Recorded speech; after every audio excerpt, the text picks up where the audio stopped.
할렐루야. 우리 주님 이 자리에 함께 하십니다. 우리 하나님 말씀 함께 보시겠습니다. 창세기 6장 우리 5절에서 12절 말씀입니다. 우리 한 절씩 같이 읽도록 하겠습니다.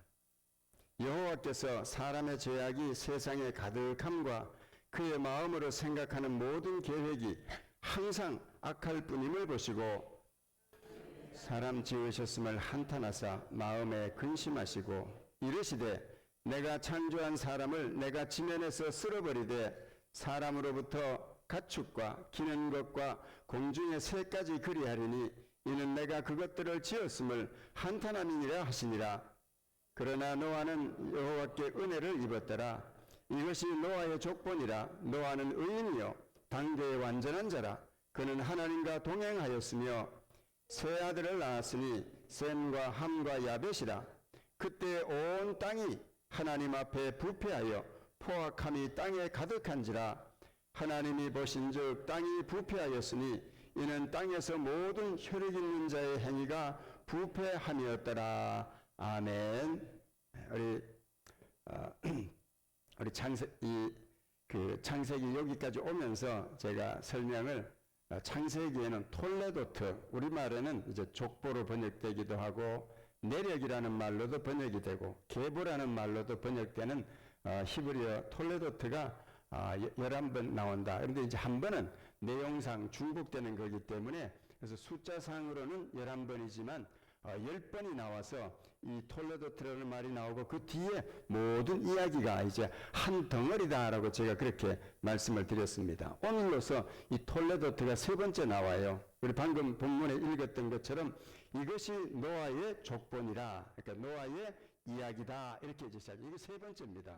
그러면 첫 번째 이 톨레도트가 무엇이었느냐? 우리 창세기 2장 54절에 보면 이것이 천지가 창조될 때 하늘과 땅의 내력이니라고 하면서 바로 아담과 하와가 에덴 동산에서 범죄하는 이야기가 나옵니다. 그리고 그 첫 아들 가인이 동생을 쳐서 죽인 살인사건이 나오고요.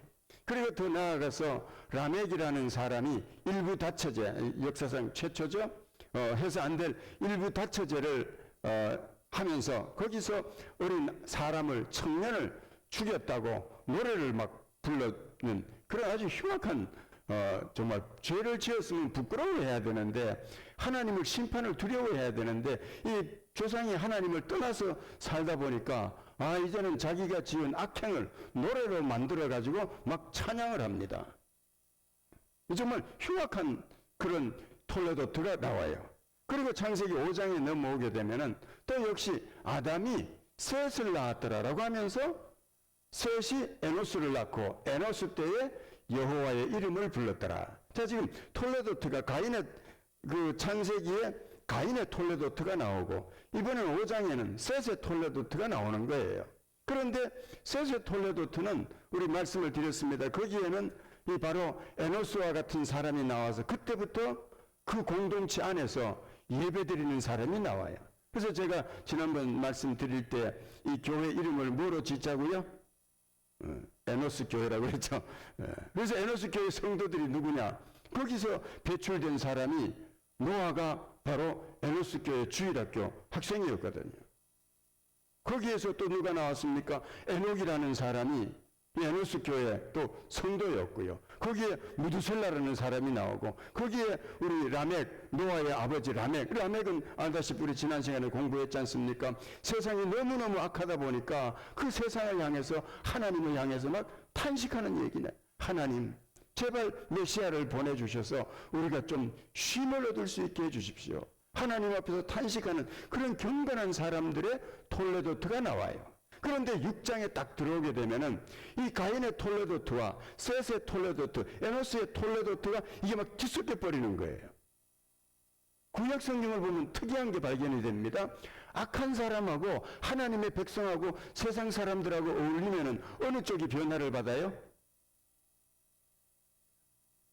구약 성경에는요, 하나님의 백성이 세상 사람들한테 은혜를 받고 타락을 해요. 그죠? 그래서 이스라엘 백성들이 그 40년 동안 훈련을 잘 받고 가나안 땅에 들어가니까 우리 생각은 가나안을 홀라당 뒤집어가지고 하나님의 백성들 만들 줄 알았는데 사사기를 보니까 웬걸 가나안 사람들이 전부 다 이스라엘을 홀랑 뒤집어가지고 이스라엘이 완전히 가나안화 돼버렸어요. 안타깝게도 말이죠. 구약 성경의 역사는 하나님의 백성들이 끊임없이 타락하는 역사예요. 그런데 이런 타락을 정말 뒤집어 버리신 분이 한 분이 계시죠. 예수님께서 이 세상에 나타나셨는데 사탄이 예수님에게 말합니다. 너 나에게 절하면은 내가 정말 천하의 영광을 주겠다. 뭐 돈만 좀 줘도 다 홀랑홀랑 다 넘어갈 것 같은데 뭐 천하를 다 다스리는 권한을 주겠다. 그런데 예수님께서 하시는 말씀이 너한테 절하느니 나는 하나님한테만 절하겠다. 그 천하의 영광을 거부를 해버리셔요. 지금까지 마귀는요, 천하 영광 주마 그러면 전부 다 모든 인간들이 전부 다 그 앞에 넙죽넙죽 절했는데 세상에 말이죠. 예수님한테 그 얘기하니까 예수님한테는 씨알이 안 먹히는 거예요. 너한테 절하느니 나는 하나님께만 절하겠다. 세상 영광 필요 없다. 근데 참 놀라운 것은 예수님은 세상 영광 버렸습니다. 왜? 하나님 앞에 절하기 위해서, 하나님 앞에 예배하기 위해서. 근데 나중에 보니까 예수님께서 말이죠, 그 하나님의 뜻을 순종하다가 마침내 십자가에 달려 돌아가시고, 그리고 하나님께서 부활하셨습니다. 부활하신 예수님에게 성경은 말합니다. 하늘의 영광과 천하의 영광과 땅 아래에 있는 모든 영광을 하나님의 아들에게 다 맡기셨다, 이렇게 말하죠. 빌립보서 2장 8절입니다.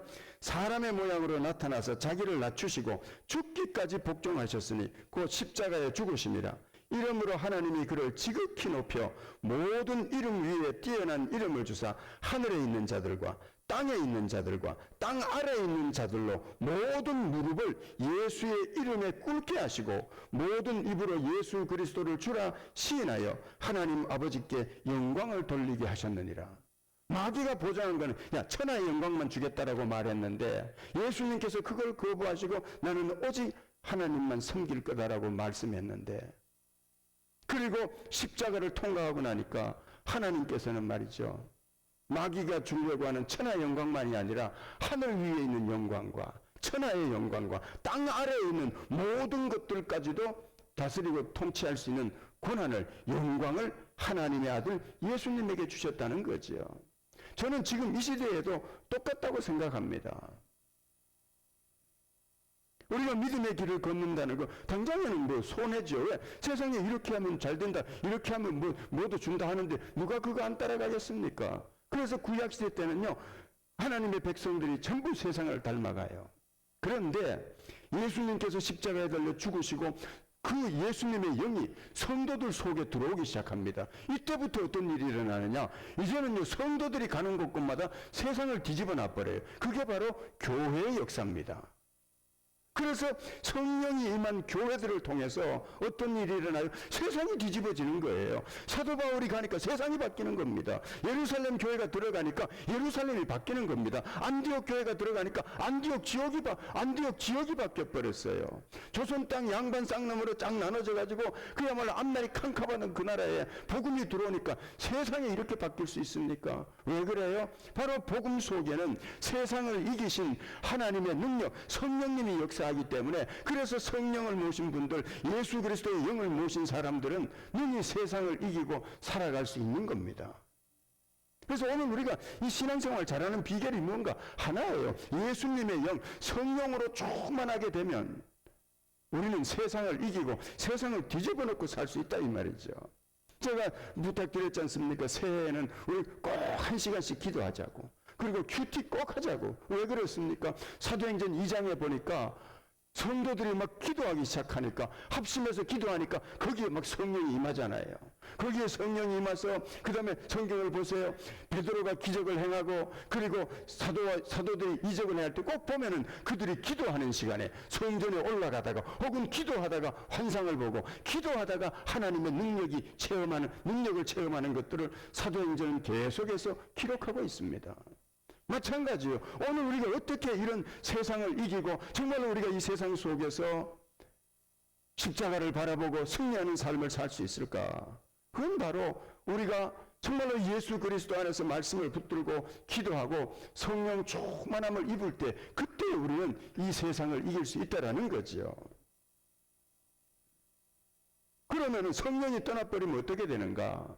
우리가 자꾸 죄를 짓고 성령이 소멸되면 어떻게 되는가? 그 결과를 오늘 본문이 잘 가르쳐 줍니다. 오늘 3절에 보면은요.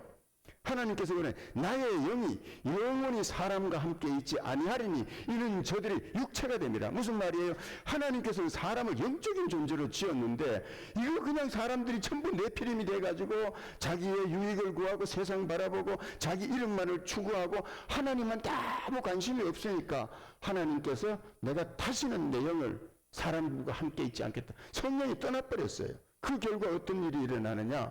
오늘 본문이죠. 5절에서 6절에 보면은 여호와께서 사람의 죄악이 세상에 가득함과 그의 마음으로 생각하는 모든 계획이 항상 악할 뿐임을 보시고 땅 위에 사람 지으셨음을 한탄하사 마음에 근심하시고 성령이 떠나버리니까 인간에게는 희망이 없는 거예요.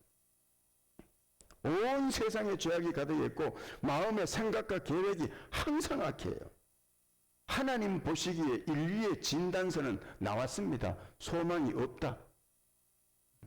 뭐 노아라고 해서 대단합니까? 아니에요. 노아도 똑같은 인간입니다. 여기서 보면은 모든 계획이 항상 악하다 그러는데 이 계획이라는 단어가 하나님께서 흙으로 사람을 지으시고 할 때 그 단어예요. 그러니까 머릿속에서 뭔가를 만들어요. 생각을 해요. 그런데 그 모든 생각의 기반에는 악이 가득 찼더라. 뭐 희망이 없지 않습니까?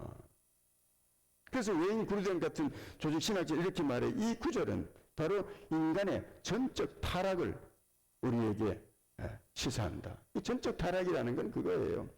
인간의 모든 전 인격이 의지나 계획이나 생각이나 동기나 감정이 다 하나님의 기준에 이르지 못하고 부패하고 타락했다는 거예요. 그렇다고 이걸 잘못 생각해가지고 우리 목사님 그래도 가끔 사람들이 예수님을 안 믿어도 도덕적으로 살고 그래서 남의 물건 안 훔치려고 그렇게 하지 않습니까? 그런데 이거는요 그렇게 생각해요. 하나님께서 우리 사람들에게 일반 은총을 부어줘서 이 세상이 구조가 흘러가도록 하기 위해서 일반 은총으로 인해서 그 정도의 윤리성이 있는 것이지 그렇다 할지라도 인간의 본성 속에는 끊임없이 악이 치밀어 오르기 때문에 하나님의 기준에는 이르지 못한다라는 거예요.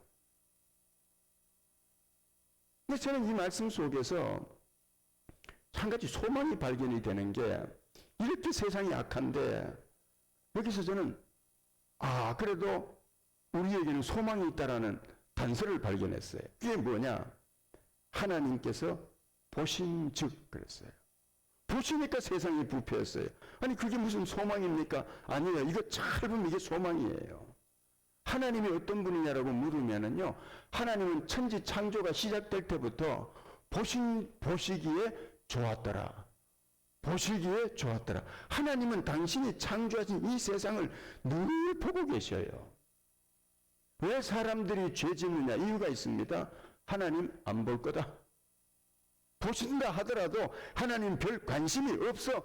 이렇게 생각하기 때문에 죄 짓고 사는 거예요. 예수님 모르는 사람은 뭐 신경 쓸 것도 없죠. 성도가 그런 건 그렇다 이 말이죠. 그런데 오늘 본문을 보게 되면은 하나님은 인간이 죄 짓는 걸 보시기에 부패했고 5절에 보면 마음의 생각이 항상 악할 뿐임을 보시고 사람은 껍데기만 보는데 하나님은 사람 속을 들여다보니까 희망이 없는 거예요.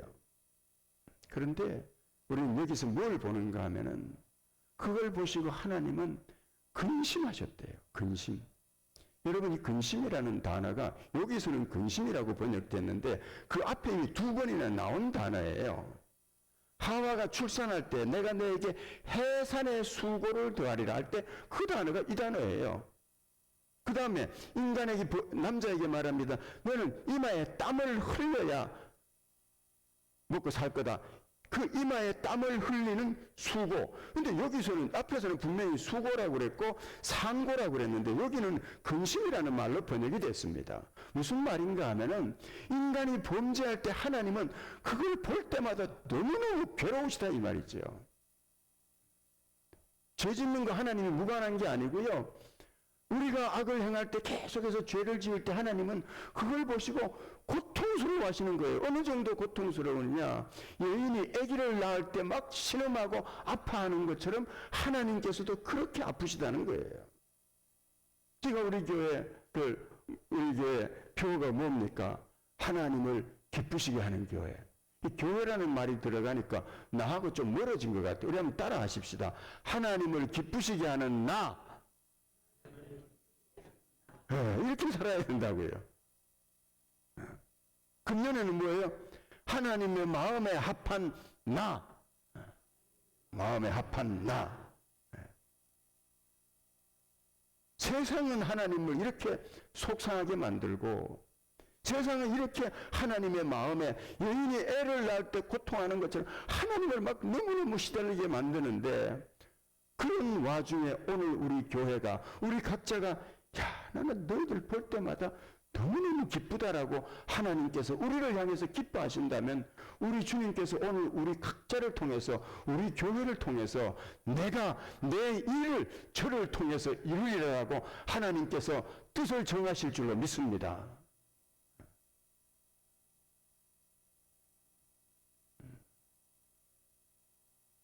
전 정말 작년 한 해를 이렇게 돌이켜보면 참 우리 교우님들한테 대해서 정말 이렇게 천사 같은 교우들이 있을까 그 생각이 들어요. 그래서 기도할 때마다 정말 우리 성도님들 때문에 많이 감사를 해요.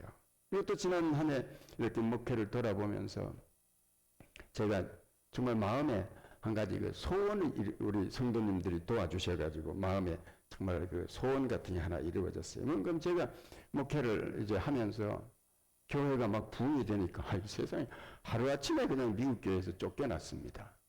야 나가래요. 어떻게 나갑니까? 교인이 100명밖에 안 되는 게 늘어나가서 200명까지 올라갔는데 어떻게 나가요? 또 나가라는 거예요. 숫자 늘어났으니까 집 짓고 살라는 거예요. 이 세상에 그건 시간을 줘야 집을 짓든지 말든지 하지. 뭐 고민을 하는데 뭐든지 밥이 안 넘어가요. 왜? 뭐 7, 8명이면은 파괴 가서 웅크리고 앉아서 예배 드린다 손 치는데 이 200명이 넘는 사람을 어떻게 파괴 데려갑니까? 고민하면서 이거 몇몇 분 집사님들 어떻게 하면 되냐. 그래가지고 막 이 교회도 가보고 저 교회도 가보고 뭐 가보니까 말이죠. 판다 그러는 데를 가보니까 막 옛날에는 막 몇천 명 모이던 교회라서 우리는 들어가면은 건물 유지비도 안 나올 것 같아요. 뭐 고민하는데 그러면서 또 성전이 없는 게 이렇게 힘든 거로구나. 이렇게 하나님 앞에 매달리게 되는 거로구나. 그 아픔. 그 다음에 또 어떻게 교회를 조그만하게 개척을 하면서 그 막 한 50군데를 다녔을 거예요. 근데 여러분 신기하게 한 군데도 안 해주더라고. 난 그렇게 야박할 줄 몰랐어요. 그때 내가 기도한 게 뭔가 하나님 만약에 예배당 있는 교회 혹은 예배당을 짓게 되면 나는 절대 이렇게 안 하겠습니다. 그리고 우리 교회 부임해서 우리 이제 몇몇 교회 왔을 때 우리 브라질 교회가 왔을 때 정말 우리 집사님들이 선뜻 응해 주시고 우리 한 분 빼놓고 다 하자고 그랬지 않습니까? 그래서 하는 때 마음에 말이죠. 얼마나 기쁘던지. 내가 그때 하나님 이 교회를 이렇게 호스트하는 게 있는 사람은 모르는데 당한 사람은 이렇게 목이 마르는 건데 하나님이 얼마나 기뻐할까. 우리 성도들에서 얼마나 그런데 기도한 게 그거였어요. 하나님 이거 많이 기쁘시죠? 마음속으로 기쁘다. 그럼 기쁘고 가만히 계시면 누가 알겠습니까? 속으로. 하나님한테 그래서 하나님이 기뻐하시면 우리 교회도 좀 부흥도 좀 시켜주시고 재정도 좀 넉넉하게 해주십시오. 사실 후반기부터 계속 그 기도를 했어요. 그래서 영혼들도 좀 보내주시고 우리 교우님들 정말 다치거나 아프지 않게 해주시고 늘 기도를 하는데 이제 조금 있다가 우리가 살림 보고를 할 거예요. 우리 재정 예산을 21만 불로 잡았습니다. 그거 잡을 때도요 이거 안 나옵니다라고 그랬던 사람도 있어요. 줄이자고 했던 분도 있어요. 근데 몇 분들이 아니라고 예산을 그렇게 세우는 법이 어디 있냐고. 그래서 21만 불을 세웠는데 이때 보고하실 때 보시면 알지만 27만 불이 가까이 나왔어요. 안 좋으세요? 이건 기적 아닙니까? 우리 다 이렇게 정말 나는 우리 교우님들 너무 감사하게 대부분 은퇴하신 그것 가지고 하는데 얼마나 열심히 하시는지 말이죠. 근데 그것만 가지고 이렇게 안 나오죠. 그런데 참 어떤 분이 이렇게 오랫동안 쉬시다가 나오시면서 11조를 10,000불이나 하셨다고요. 나는 그게 그냥 되겠습니까? 교우님들한테 하나님이 기뻐하시니까 복을 주시는 거죠. 또 장례당하신 분들이 이렇게 또 감사하시고 또 정말 우리가 함께 알고 축하를 해줘야 될 분이 있는데 따님이 정말 복을 받았어요. 거금을 지었어요. 난 정말 이번에 그 보면서 내가 놀랬던 건데 어머니가 말이죠. 딸한테 야 우리 교회 헌금해라. 그러니까 그분이 했어요. 그리고 본인 아는 목사님이 암으로 걸려 딸 보고 야 그 교회 목사님한테도 보내라 그러니까 또 보냈대요. 난 이 말을 듣는데 너무너무 기뻤던 게 뭔가 하면은 여러분 자식이 50 넘으면 부모 말 들어요 안 들어요? 왜 그걸 다 이렇게 줬는다고? 이게 아니 여러분들 50 넘은 자녀가 어떤 자녀가 부모 말 듣습니까? 근데 그 따님이 50 넘는데 엄마 말을 듣는다고 그랬어. 내 속으로 그랬어요. 아 저분이 자식 교육 잘 시키셨구나.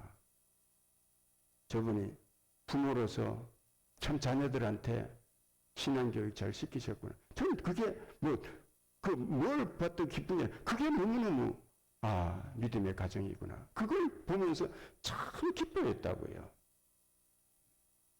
그리고 정말 저럴만 하니까 하나님께서 정말 그 딸에게 복을 주셨구나. 나는 우리 교회 자녀들이 전부 다 돈벼락 맞기를 축복합니다. 대신 그렇게 할 때 교회에다가 하라고 그러셔요. 그분이 따님이 20,000불을 했는데 저는 어떻게 하면 좋겠냐고. 내 생각에는 이거 참 귀한 건데 우리 교회 광고판이 낡아서 저기다 불이 좀 잘 들어온다면 교회를 알릴 수 이렇게 할 때 그렇게 하면 되겠냐 그랬더니 좋죠. 그래서 광고판 세워지면은 여러분 이렇게 하나님 앞에 정말 부모 말에 순종하는 은혜 받은 딸이 헌금이라고 여러분 기억하시면 좋겠어요. 근데 이걸 잘못 생각해서 말이죠. 어떤 분이 그러니까 봐 나는 걱정이요. 이거 하려면 오른손이 하는 일 왼손이 모르게 해야지. 여러분 그런 말 할 필요 있어요 없어요? 뭐 하겠다는데 내가 막을 생각은 없습니다. 여러분 그거 잘못된 거예요.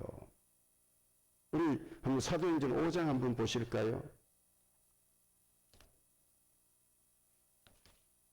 사도행전 5장. 사도행전 4장에 보면은 바나바라고 하는 사람이 초대교회 성도입니다. 우리 아는 나중에 보면은 이 훌륭한 인물이죠. 11장에 보면은 저는 착한 사람이었다라고 말하는 사람이에요. 그 바나바가 은혜를 받고 밭을 팔아서 그걸 사도들의 발 앞에 줬습니다. 그런데 이 사도라 그러면 베드로가 수장이고 베드로가 목회하는 교회 아닙니까? 근데 이게 다 떠벌려져 가지고 온 교인들이 다 알았어. 그래서 누가가 성경에 쓴 거예요. 그 다음에 5장 넘어와 보세요. 우리말에는 아나니아라는 사람인데 이 헬라어 원전을 보면은 대라는 단어가 들어서 그러나 이렇게 될 수 있는 거예요. 혹은 그런데 이게 빠진 거예요. 이게 들어가야 됩니다. 왜? 원래 원전에는 장절 구분이 없어요. 앞에 땅을 팔아서 밭을 팔아서 이렇게 하나님을 섬긴 사람이 있었고 이게 온 교회에 다 널리 알려졌다. 그러나 그 소문을 듣고 아나니아라고 하는 사람도 소유를 팔았는데 그 뒤에 보니까 4절에 보니까 이 사람도 땅 팔았어요. 그런데 우리말에는 앞은 밭이고 뒤에는 땅이니까 뭐 둘 다 똑같거니 했는데 헬라어 원전을 보면 이게 다릅니다. 바나바가 판 것은 아그로스라는 단어로서 우리 영어에 아그리컬처라는 말 있죠. 그러니까 밭이에요. 이거는 귀한 거 돈 나가는 거고요. 이 아나니아 사피라는 그냥 우리 용례를 보면 겟세만의 동산. 이러니까 이건 어때요? 부동산이에요. 그러니까 상품 가치가 떨어지는 거예요. 그러나 이 사람도 팔았어요. 근데 이 사람은 어떻습니까? 동기가 잘못됐어. 바나바가 막 팔아서 이름이 높아지니까 자기도 어때요? 팔아서 흉내만 낸 거예요. 그리고는 내가 다 팔았다 그러니까 베드로에게 하나님께서 기록해 준 게 쟤 다 판 거 아니다. 일부 훔쳐놓은 게 있다. 그러니까 물은 거예요. 너 그거 팔기 전에는 네 거고 판 다음에도 네 건데 왜 성도들 앞에서 다 팔아한다고 그러니? 너 하나님 속인 거야. 성도들 속였다라고 생각하지 말고 하면 안 된다. 성도들 안에 계신 하나님을 속인 거야. 동기에 잘못된 것을 보시고 죽어버렸다고요. 그러면은 오늘 그럼 베드로한테 찾아가서 우리 따질 수 있죠. 야, 목회 좀 제대로 좀 해라. 오른손에 한 일을 왼손이 모르게 하라면 무엇 때문에 네 앞에 발 앞에 갖다 놓은 거를 왜 온 교회 앞에 다 떠벌려가지고 성경까지 썼냐? 라고 묻는다면 베드로는 그렇게 말할지도 모르겠어요. 그런 소리 하지 마라. 네가 성경을 잘못 알고 있다. 왜 그래요? 자, 마태복음 6장으로 가봅니다.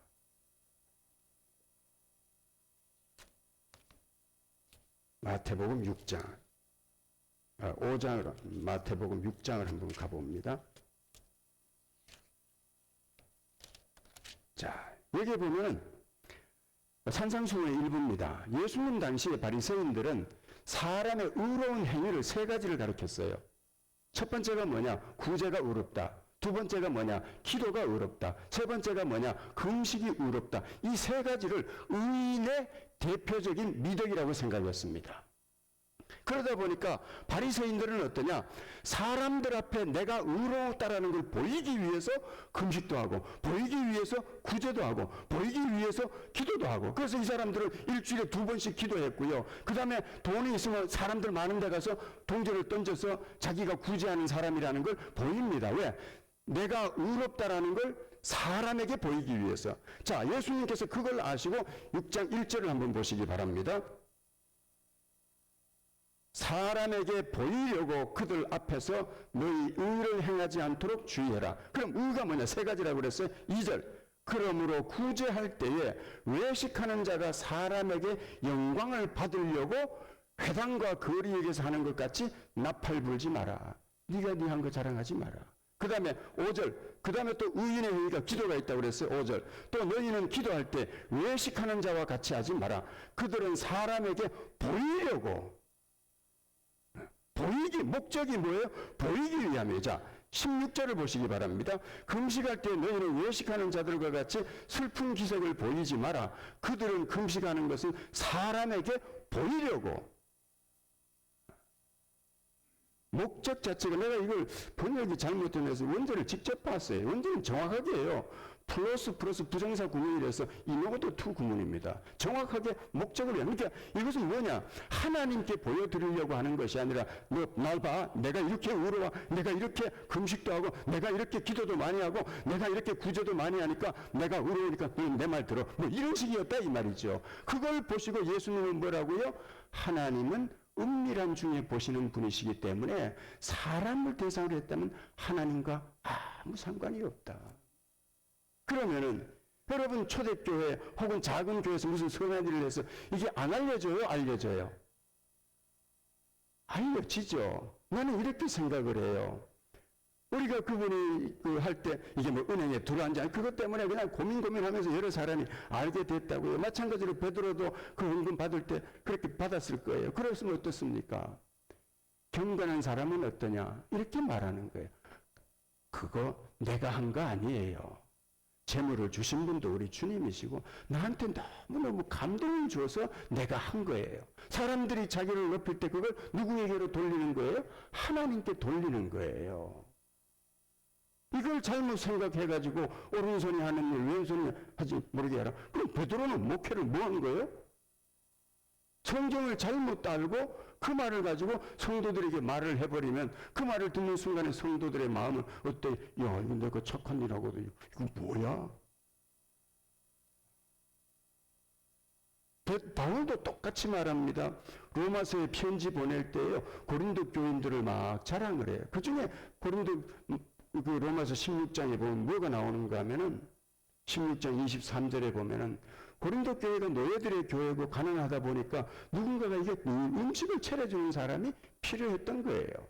그 바울은 그걸 아무 상관없는 로마 교회 교인들한테 이렇게 말합니다. 온 교회의 식주인 가이오도 여러분에게 문안합니다. 식주라는 말 잘 안 쓰죠. 뭔가 하면은 성도들이 너무 가난하다 보니까 가이오라는 사람은 굉장히 넉넉한 사람이에요. 그러니까 어떠냐? 자기가 빵 다 사와가지고 성도들을 다 먹여주는 거예요.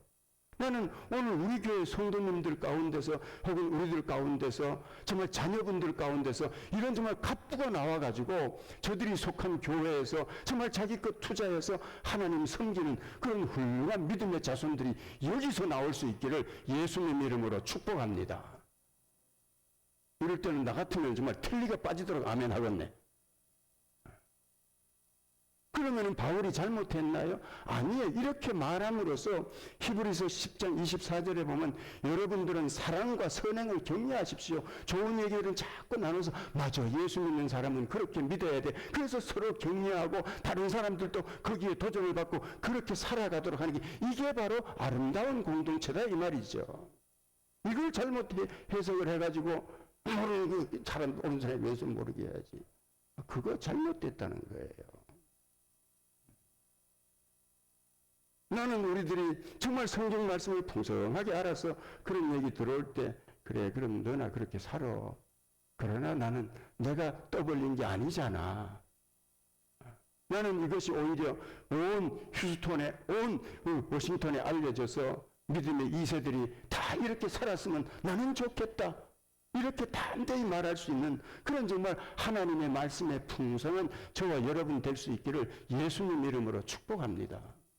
얼마나 아름답습니까? 물질만 낸 것이 아니라 그래도 그 가정의 어머니의 말이 자녀들이 순종하고 따른다는 거, 이게 정말 이 시대에 찾아보기 힘든 믿음의 가정의 모습이잖아요. 근데 이렇게 사는 게 이게 쉽지 않습니다. 왜? 세상이 다 악하니까. 그리고 우리가 배우는 성경도 이렇게 정확하게 성경을 꼬집어서 이게 이렇구나 이걸 밝히는 것도 사실 쉽지는 않죠. 하나님은 우리를 이렇게 보시는 분이시기 때문에 우리는 여기서 한 가지 결단을 해야 돼요. 하나님은 세상의 악을 이렇게 보시고 우리를 다 보시는데 그럼 나는 어떻게 살면 좋을까? 우리 꼭 아셔야 돼요. 인간은 전적으로 타락해버렸기 때문에 내 속에 있는 것 가지고는 어떤 것으로도 하나님을 만족시킬 수 없다라는 걸 우리는 전제로 깔아야 됩니다. 그러면 나의 선행이 뭐냐? 그거는 가능하긴 해요. 어떨 때? 오늘 노아를 잘 한번 보십시다. 6장 8절에 보면 이렇게 말합니다. 그러나 노아는 여호와께 하나님의 은혜를 입었더라. 우리말에는 여호와께 은혜를 입었더라. 그러니까 이게 조금 추상적으로 들려요. 근데 이거 히브리 원전을 그대로 번역하면은요, 우리가 상상할 수 없는 미닝이 여기서 확 나옵니다. 뭔가 이거 히브리 원전을 보니까 이렇게 돼 있어요. 노아는 여호와의 두 눈 속에서 은혜를 발견했다. 자, 여기서 먼저 이걸 볼 수 있어요. 세상 사람들 네피림은 육신적인 삶을 살았어요. 하나님 안 바라봅니다. 그냥 세상만 바라보고 자기 이름 들고 자기 자신 높여 그것만 추구하고 살 때 노아는 뭘 봤느냐? 하나님의 눈을 봤다라는 뜻이에요. 그래서 하나님의 눈 속에 뭐가 있는 걸 본 거예요? 은혜를 본 겁니다. 그러니까 노아의 삶은 네피림들은 세상을 바라볼 때 노아는 하나님을 바라보고 있었구나. 제가요, 우리 한국 사람들은 서양 사람들보다 신앙생활을 잘할 수 있는 정말 언어적인 복을 받았다라고 생각을 해요. 뭐냐? 우리에게는요, 눈치 좀 채려라 그러죠. 서양에 눈치챈다는 단어 있어요, 없어요? 없습니다. Take the room, take the hint. 이게 눈하고 아무 상관이 없어요. 근데 너무너무 신기하게 우리말에는 뭐예요? 눈치치라는 게 뭡니까? 발치, 장소를 나타내거든요. 눈이 있는 그 지점 좀 챙겨라. 무슨 말이에요? 하나님께서 보고 있는데 하나님께서 너를 어떻게 보는지 너 좀 잘 신경 좀 쓰고 살아라. 노아가 지금 뭘 본 겁니까? 세상이 다 타락했어요. 그러나 노아는 하나님의, 오늘 우리 표현으로 본다면 눈치 본 거예요. 하나님이 내가 이렇게 하면 기뻐하실까? 그렇게 하나님을 자꾸 보는 가운데 우리 거울 들여다보면 어때요? 오른쪽과 왼쪽이 뒤바뀌어 있죠? 오른쪽과 왼쪽이 거울 들여다보면은 오른쪽 자리에 왼손이 있고 그래요. 참 신기하게 말이죠. 노아가 세상 사람들은 네피림들은 세상 바라볼 때 노아는 늘 주님 바라봤어요. 왜? 동행했다 그러니까. 주님을 바라보는데 어느 날 그 눈에 뭐가 비친 거예요. 뭐가 비쳤느냐? 노아라는 이름을 철자를 뒤집어 버리면 여기에 뭔가 하면 은혜입니다. 신기하게도 말이죠. 노아는 하나님의 눈을 이렇게 보고 사는데 하나님은 노아를 볼 때마다 너무너무 이뻐서 눈에서 하나님의 눈에서 꿀이 톡톡 떨어져요. 저는요, 눈이 마주친다라는 게 이렇게 감격적이다라는 걸 언제 알았느냐? 손녀가 태어나고 알았습니다. 이야, 그거 신기하대요. 아들, 딸 낳았을 때는 몰랐는데 이 손녀가 이렇게 눈 마주쳐서 빵긋 웃으면은요, 죄송해요. 일단 내가 돈 내고 밥 먹을게요. 이 손녀이 성질에게 돈 내고 들었는데 가슴이 절절 녹아요.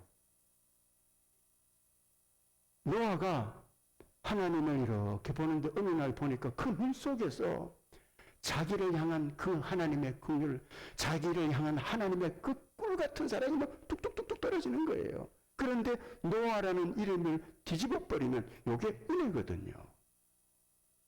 그러니까 노아는 하나님의 눈 속에서 자기를 본 거예요. 자기를 향한 하나님의 사랑을 본 거예요.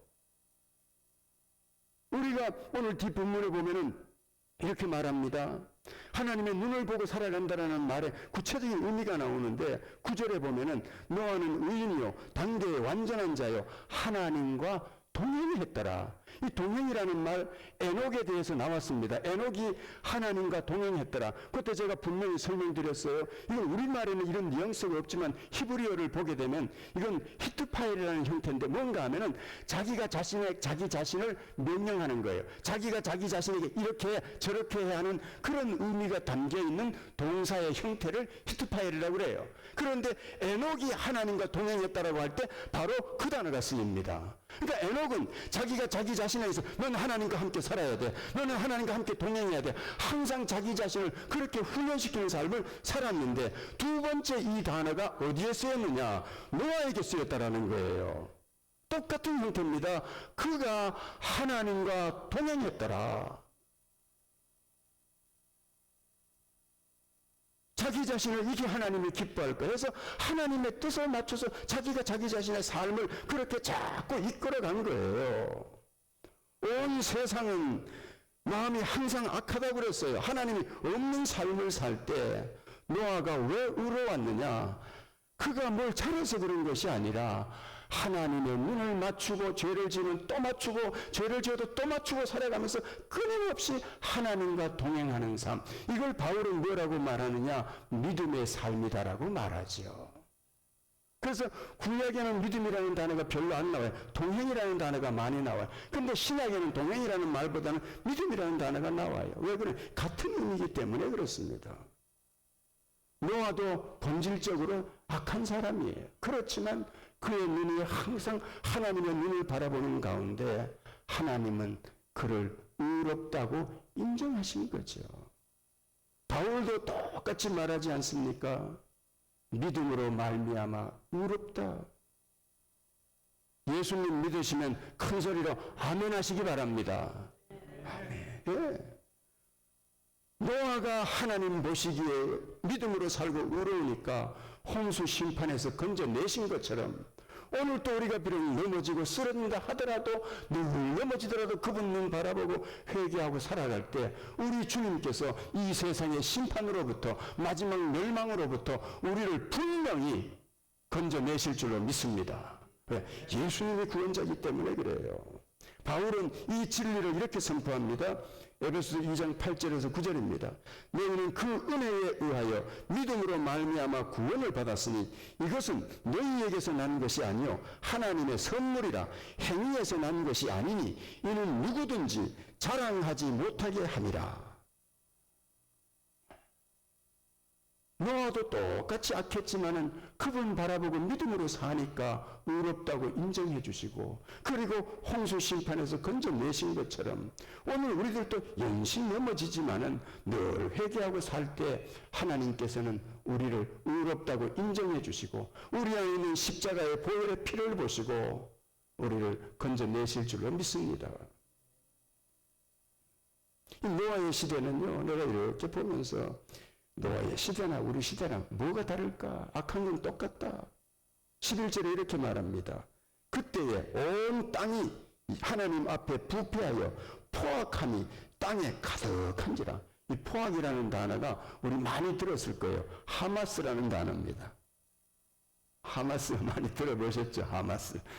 이 히브리 말이 하마스예요. 포악이라는 뜻이. 뭐 지금도 그 하마스가 포악이라는 의미로 쓰는지 안 쓰는지는 모르겠는데, 제가 어제 히브리어를 보니까 이 하마스더라고요. 여기서 보면은 하나님 앞에 부패했더라. 이건 원래 이렇게 나오면 안 되는 거예요. 왜 그러느냐? 하나님 앞에라는 말은 이건 종교개혁자들이요, 코람데오, 신전, 하나님 앞에서 살아가는 그 생각, 이거예요. 무슨 말인가 하면은 모든 삶, 루터는 이렇게 말합니다. 그리스도인의 삶의 본질은 코람데오다. 하나님 앞에서 살아가는 것이다. 하나님 앞에서 살아가기 때문에 어떻습니까? 하나님의 시선 아래서 항상 뭘 생각하느냐? 하나님의 권위와 하나님의 영광과 하나님이 기뻐하시는 일을 위해서 살아가는 삶을 코람데오, 하나님 앞에서라는 표현을 씁니다. 그런데 오늘 본문은 반대예요. 하나님 앞에서 부패하였더라. 와, 어떻게 이럴 수가 있죠? 무슨 말입니까? 사람들의 뇌리 속에는 하나님 계셔 안다 이 말. 알지만 어때요? 관심 없어. 나는 교회 안에서 이런 분 안 계신 줄로 믿습니다. 딴 교회는 있다고 그러기도 하더라고. 교회 안에서 지금 오늘 이 사람 하나님 앞에서 어떻게 이렇게 살까? 근데 가만 생각을 해보니까 저도 그렇게 살더라고. 저도 그렇게 사는 걸 발견을 해요. 다만 차이점이 있다면, 아이고 하나님, 정신이 돌아오면 아이고 하나님, 내가 왜 이러는지 모르겠습니다. 그거 하나는 있지.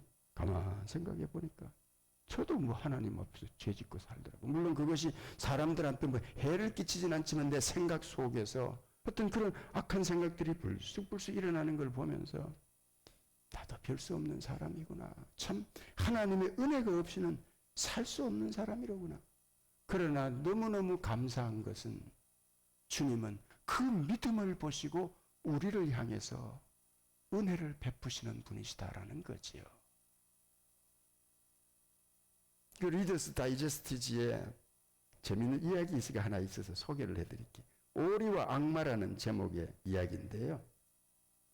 어린 소년 조니가 할아버지 집에서 새총놀이를 하다가 그만 말이죠. 실수로 할머니가 아주 좋아하는 오리가 있었는데 그럼 오리를 맞춰서 오리가 죽어버렸어요. 조니가 큰일 났지. 할머니 알면 이제 큰일 날 것 같으니까 이걸 말이죠. 나무 밑에다가 그 낙엽 밑에 숨겨버린 거예요. 이걸 누가 봤느냐? 조니의 여동생이 봤어요. 조니의 여동생이 그걸 딱 보고 말이죠. 셀리가 보고 하루는 셀리가 조니한테 그러는 거예요. 오빠, 방 좀 정리해. 그러니까 야 그거 네가 해야지. 그러니까 셀리가 그러는 거예요. 나는 그 오리가 어떻게 되는지 아는데. 그러니까 조니가 그 오리 얘기 할머니한테 할까봐 겁이 나가지고 방 청소를 다 했어요. 그 다음날 또 됐는데 오빠 가방 좀 들어줘야지. 그러니까 이 가방 네가 들어야지. 그러니까 또 셀리가 그러는 게 나는 그 오리가 어떻게 됐는지 아는데. 이러면서 계속해서 오빠를 괴롭히는 거예요. 오빠가 나중에 며칠 전에 도저히 못 견뎌가지고 할머니한테 와가지고 엉엉 할머니 그 오리 내가 새총으로 죽였어. 그랬더니 할머니가 뭐라고 그러느냐 빙긋이 웃으면서 그러는 거예요. 조니, 사실 나는 말이야 창가에서 네가 하는 일 다 보고 있었단다. 나는 이미 그때 너를 용서했어. 다만 나는 네가 언제까지 셀리 네 여동생 셀리의 노예로 사는지 그냥 지켜보고 있었단다. 오늘 우리가 정말 이 세상이 악한 것처럼 우리 다 악하고 우리 속에서 죄가 끊임없이 드러나지만 그래도 우리에게 감사한 것은 우리가 그럴 때마다 십자가의 보혈을 의지하고 예수 그리스도를 바라볼 때 주님께서는 우리를 향해서 은혜, 꿀과 같은 사랑의 눈으로 우리를 바라보시고 우리를 사랑해 주시고 우리를 지켜주시고 돌보시고 하늘의 온갖 좋은 것으로 주님을 바라보고 기도하는 저와 여러분의 삶에 큰 은혜를 베풀어 주실 줄로 믿습니다. 기도하겠습니다. 고마우신 아버지, 오늘 정말 복음이 무엇인지 우리는 끊임없는 악을 행하지만 그러나 하나님을 바라보는 그 믿음을 보시고 하나님의 눈에 은혜를 정말 꿀과 같이 떨어뜨리시는 그 하나님이시라는 것을 이 말씀을 통해서 깨닫습니다. 우리가 늘 회개하고 늘 주님 가까이 하고 늘 정말 1시간 이상씩 기도하고 하늘의 신령한 복과 은혜, 성령의 충만함을 입고 살아가는 우리 모든 교우님들 될 수 있도록 하나님 도와주시옵소서. 우리가 늘 주의 진리의 지식 안에 풍성하게 거하며 이 세상의 정죄의 말로부터 정말 억압당하지 아니하고 참 자유함을 누리며 살아가는 우리 모두가 될 수 있도록 도와주시고 오늘 우리 교우님들 한 분 한 분이 하나님을 기쁘시게 하는 나, 하나님의 마음에 합한 나로 살아서 우리를 통해서 내가 너를 통해서 내 뜻을 이루리라고 하시는 하나님의 놀라운 섭리가 우리 한 분 한 분의 삶을 통해서 우리 교회를 통해서 이루어지는 역사를 2026년도에 볼 수 있도록 도와주시옵소서. 예수님 이름으로 기도하옵나이다. 아멘. 우리 광고 한번 봐주시기 바랍니다. 오늘 예배가 끝나면은 바로 우리 총회 있겠습니다. 참고로 미리 부탁을 드리지만은 이 보고는 우리 집사님들이 여러 번 보고 해서 나온 거니까 그냥 웬만하면은 그냥 잘했습니다. 이렇게 수고로 박수를 쳐주시고요.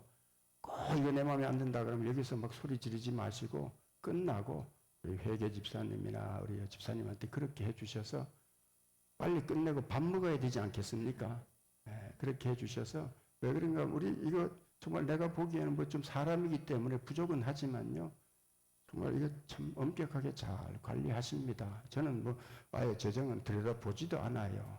그리고 우리 집사님들 다 아시다시피 박찬모 집사님, 황창동 집사님, 우리 양수자 사모님 얼마나 정말 신실하신 분이십니까? 그래서 교회에 어떤 회의가 있다 그러면 될 수 있으면 제가 부탁드리는 것은 밥 먹는 시간 생각해 주시고 또 조금이라도 언성이 높아지면은 믿음이 어린 사람들, 새신자들 왔다가 시험 들면요 어떻게 되겠습니까? 그 사람 떠나면 교회가 존재해야 될 목적을 잃어버리는 거예요. 자그마한 옳고 그름 따지다가 영혼을 잃어버리면 다 잃어버리는 겁니다. 그래서 우리가 조금 지혜롭게 생각을 해주셔서 궁금한 거는 퍼스널리 좀 물어주시고 그리고 격려해 주시고 왜 우리가 이거 참 다 자원봉사하고 그러지 않습니까? 그러면은 얼마나 감사합니까? 내 대신에 이렇게 수고해 줬는데 뭐 좀 실수가 있더라도 봐주시고 덮어주셔야지 왜 이것밖에 못하냐 그러면은 주님께서 그럼 너는 얼마나 잘하냐 그러실 거 아닙니까? 그래서 그런 부분들 우리가 조금 마음을 좀 넓혀주시고 그렇게 좀 우리 총회를 좀 우리가 받아주시면 고맙겠습니다.